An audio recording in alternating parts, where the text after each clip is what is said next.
আমার মেয়ের বাড়িতে হাত দিয়ে দেখুক বা আমার যে কোনো কর্মীর বাড়িতে হাত দিয়ে দেখুক, কেন অভিযোগ জানাতে যাব? আমার ঘরে কেউ আমাকে অ্যাটাক করবে, আমাকে অভিযোগ না, সেটাকে আমি খণ্ডন করব, সেটাকে আমি প্রতিরোধ আপনি করব। বলেছেন আরে পুলিশ যদি আমাকে ঘরে ঢুকে মারতে যায় তা পুলিশকে কি রসগোল্লা খাওয়াবো নাকি? আশ্চর্য ব্যাপার। উইদাউট ইনফরমেশন সে তার ছুটির দরকার, 10 দিন আগে এসছে ছুটি থেকে। কালকে একজন ছুটিতে গেছিল, সে কাল সকাল 8টায় রিপোর্ট করেছে, আর ওর সঙ্গে সঙ্গে লাগেজ রেডি করে ও বাড়ি চলে যাবে। তা আমি বললাম যে তুমি হঠাৎ বাড়ি যাবে, পরে যাচ্ছি।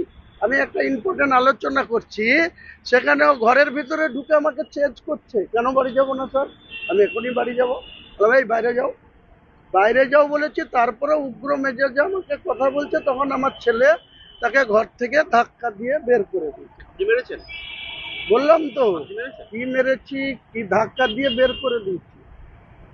না, তারপরে সরকারি কর্মীকে আরে ধাক্কা দেবেন সরকারি কেন? কর্মী সে আমার ঘরে ঢুকবে, উইদাউট যে আমার দেহরক্ষী, ঠিক আছে, তার আলাদা থাকার জায়গা আছে। আমি যখন মুভমেন্ট করি তখন সে আমার গাড়িতে যায়, ঠিক আছে, কিন্তু আমার পার্সোনাল চেম্বারে উইদাউট আমার কনসেন্ট সে ঢুকে যাবে?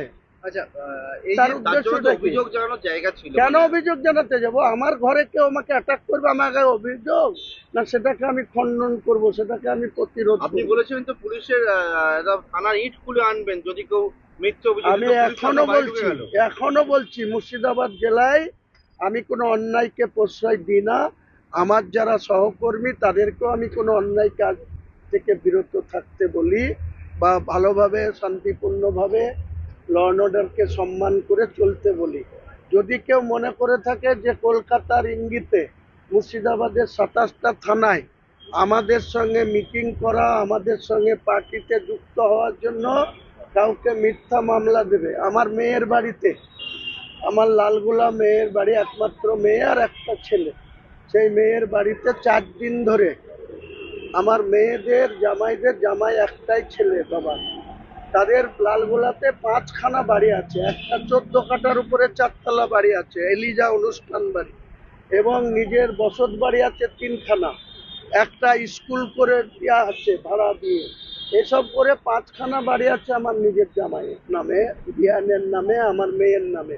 সেই সব বাড়িতে পুলিশের কাজ নাই, খেয়ে দে ওখানে সেই সব বাড়ির মাপজোক করে বেড়াচ্ছে, ছবি তুলে বেড়াচ্ছে। কি করবে?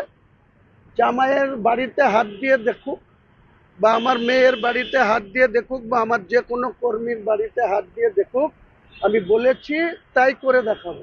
যে থানা আমাদের বিরুদ্ধে মিথ্যা মামলা করবে, পুলিশের অধিকারের বাইরে গিয়ে আমাদের বিরুদ্ধে কিছু পদক্ষেপ করবে, থানার ইট তো খুলবই, সেই অফিসারের কি করব বুঝে নিতে হবে।